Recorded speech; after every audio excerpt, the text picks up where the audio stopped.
This season, we will pull the curtain back, take you behind the scenes, in the locker room, and on the road, showcasing professional box lacrosse like you've never seen it before. Welcome to Thunderbirds 360. It was shaping up to be an inaugural season for the books. Excitement was growing. The Thunderbirds had taken the city of Halifax by storm and were poised to make a serious run for an NLL title. And then Jamieson for now. Jamieson coming in. A backdoor. the National Lacrosse League announced today their plans for a season this spring have been canceled due to the uncertainties arising from the ongoing pandemic. We were at practice, we had Wednesday night practice, and I think that was the night the NBA had canceled the season. I think we heard it on the drive home.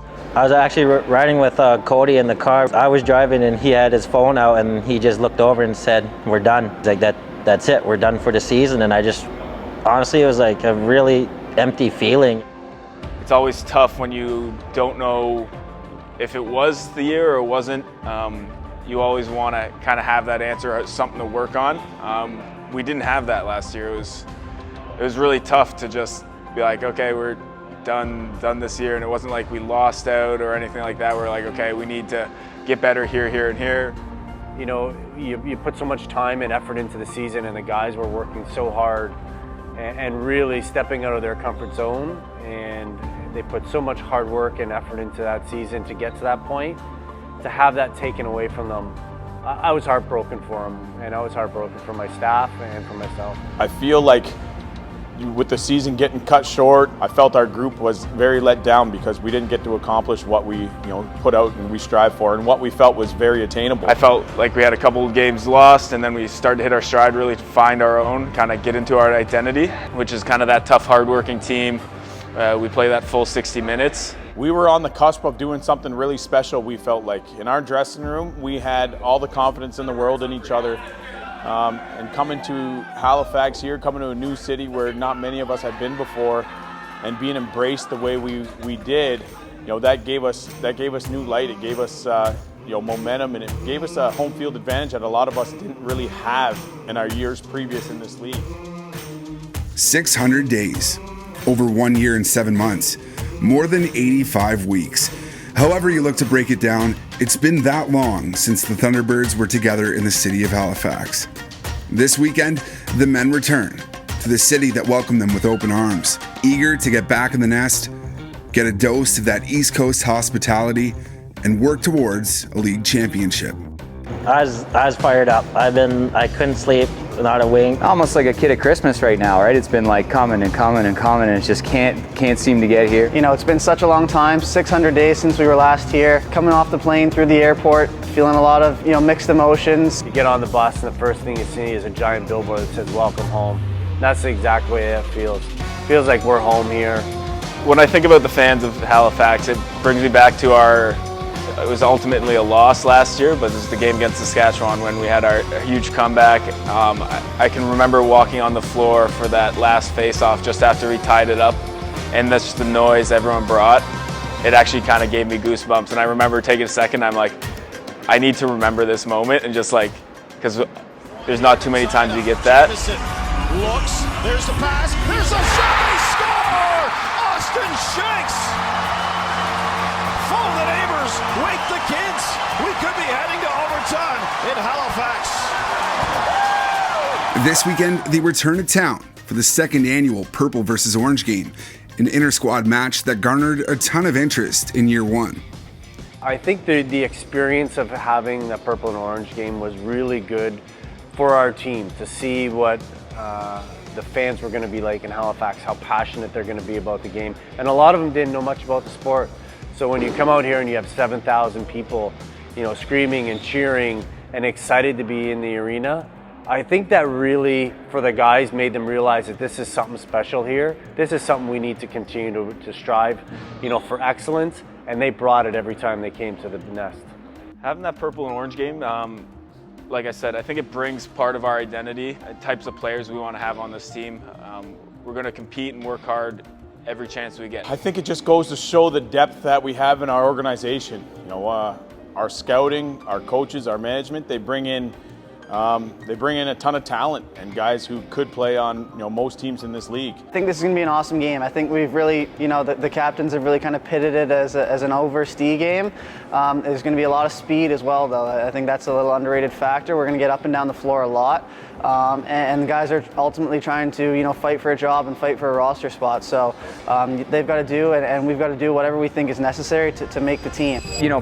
Obviously it's a great way to see who's ready to be a Thunderbird essentially and earn that right to wear this jersey. Sometimes that's the best way to get to know somebody is to go to war with them and against them. A hot start will be crucial for the Thunderbirds, and the chase for a championship ultimately starts this weekend. One of the biggest challenges any NLL team will face this season is staying healthy. 600 days away from the turf won't make things easy, so having a proper training regimen is more important than ever.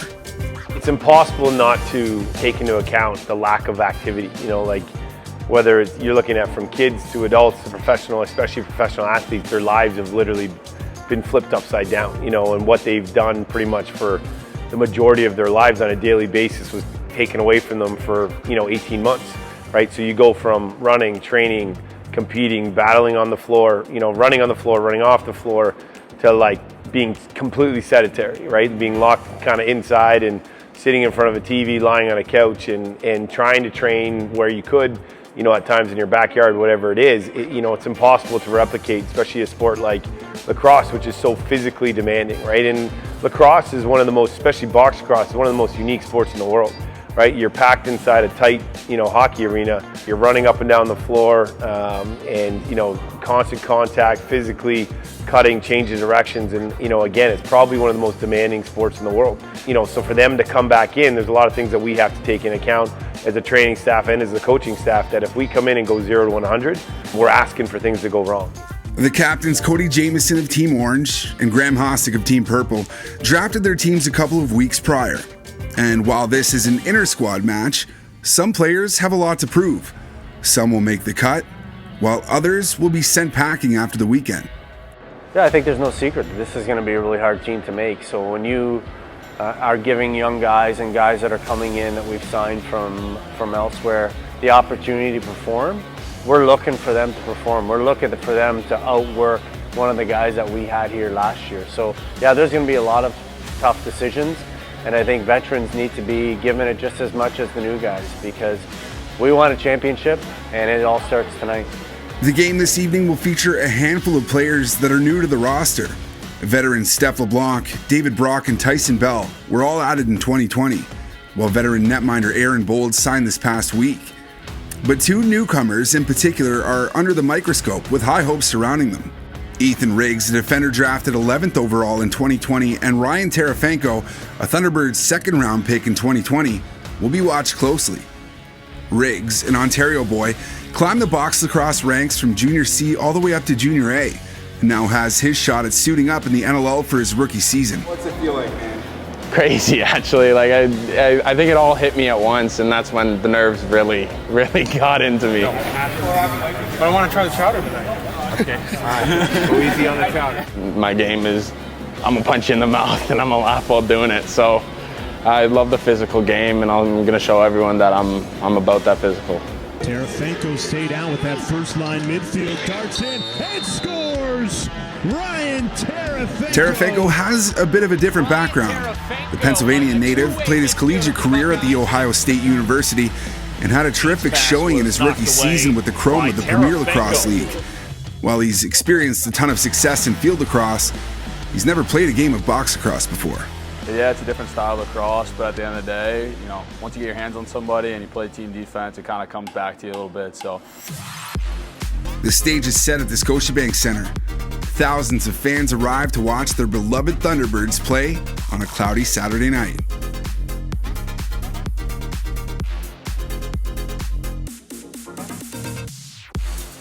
Hey boys, it's been 600 days since we've been here and been a part of this, right? That's 600 long days. We all know how much we've missed this game. We know how much the fans have missed us being here. Let's go out there, let's play with some intensity, let's have some fun, play for each other. But at the end of the day, boys, We're out there to perform and to earn a spot on this team. Let's make sure we all fucking give our best efforts here tonight, okay? Team Orange and Team Purple battle back and forth in a spirited affair. While some players take some time to adjust, others haven't missed a beat. They score. What a beauty, Chris Boucher. It's really surreal to step out on the floor again, and it was everything we could have imagined for the second time around.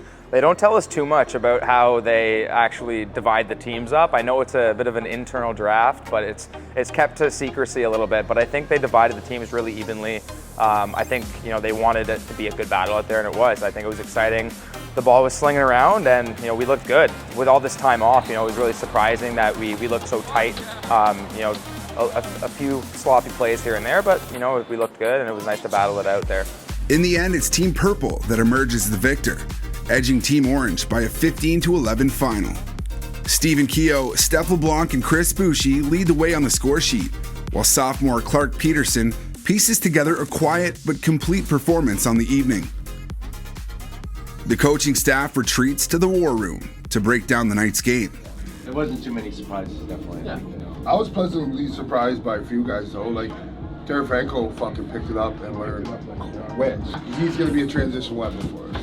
Yeah. He just has to learn when to go in and when to stop. Yeah. Running out of that tunnel, I got a feeling that I haven't gotten in a while. That just a different atmosphere, playing in front of all these fans.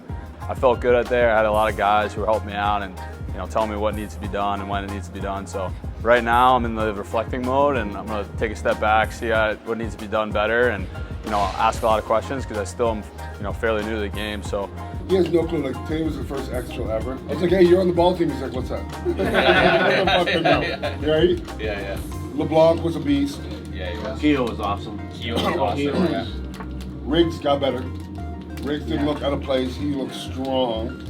With the night complete, the countdown is on again. 1 month and 4 days until the troops return to the nest, looking to start their season on a winning note.